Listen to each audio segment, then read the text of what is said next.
Thanks for staying with us on The Real Story. Our special show on Jennifer's Law continues. Joining us now, Associate Professor of Criminal Justice at the University of New Haven, Mike Lawler. He's not only teaching now, but he has a storied career. You may remember he served as Undersecretary for Criminal Justice Policy and Planning at the Office of Policy and Management under former Connecticut Governor Daniel Malloy. And before that, he spent 24 years as a member of the Connecticut House of Representatives and served as the chair of the House Judiciary Committee from 1995 to 2011. Mike, welcome to the program. Appreciate having you on. Thanks, Jen. All right, so Mike, you were in our web version of this if someone wants to go online and read Jennifer's Law, and you had some really insightful information just based on your experiences. A new law like this is a big deal, and there's a learning curve, right? And there was actually some confusion when this first law was passed by the legislature on who it was going to impact. I know you said police officers actually called you wondering how this could impact them. Yeah, I mean, first of all, this is not new, right? This dilemma that happens after a law takes effect. At the core here is a new concept altogether, this coercive control being defined and written into the law. And initially, there was a lot of police officers in the state who thought that maybe this was going to require them to make an arrest if there was quote unquote coercive control. And that's not what this new law says. What this new law says is that a victim can go to court and get a restraining order against a person. If that order is violated, then the police can make an arrest because the violation of that order is itself a crime. So it's not on the police officer to figure out whether or not it's coercive control. It's for the court to figure that out, and then the police will just follow whatever orders the court imposes. Right, that makes sense. Now, you know, judges obviously have to study up on this. In the piece, we saw some of the judicial training that the judicial branch brought to us. When you read the law, you know, some of it's open for interpretation, right? Could that cause concerns, or, you know, how does that law get interpreted? I mean, I would assume the first few cases of this and over the next year is going to shape how it's viewed. Yeah, well, of course, judges are going to be asked to use common sense in deciding at what point has something turned into what constitutes coercive control. Because, for example, one of the items mentioned in the new law is controlling people's finances. So does that mean not writing one check, or does it have to be a pattern over a period of time? Does it have to reach across multiple bank accounts, things like that?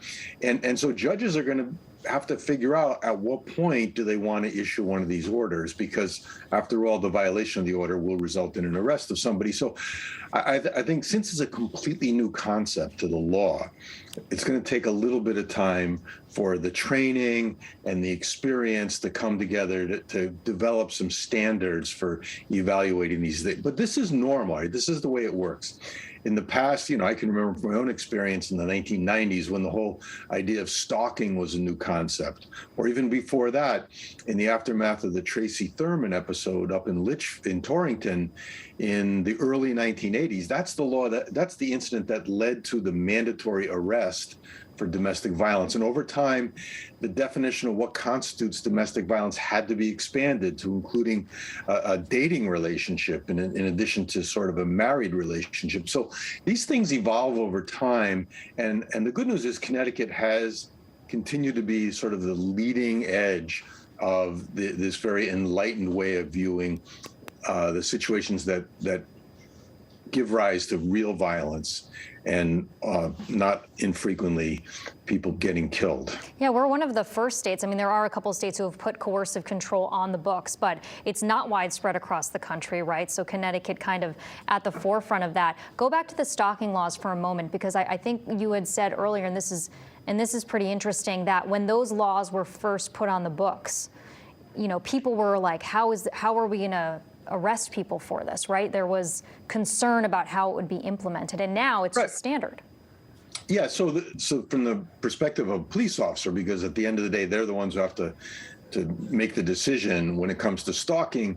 You know, stalking includes like parking across the street from your ex night after night after night, just staring at the house with binoculars, right? the police officer, how many nights, for how long does this have to go on? Does the fact that somebody's walking by their place of employment once or twice a day, is that stalking or is it not stalking? So it took a while for people to get a sense of what is and what is not stalking. Part of this is training. Part of it is lived experience on the part of police officers. And people are going to court applying for arrest warrants for stalking, right? And then the judges have to make the decision whether or not to authorize an arrest. So it does take time. And what you see is these laws do evolve over time. And so I think at this point, police are very accustomed to using the stalking law. The courts are very accustomed to enforcing it. If you have to go to trial, they have the jury instructions now. But it does take a while for this to sink in. But the good news is that we're identifying these problems and responding with new criminal laws, new civil laws that help protect victims at the end of the day. Yeah, I know you had pointed this out too. Jennifer's law, talks about technology, right? Monitoring someone with GPS, all of those things are more newer technology that weren't on the books before.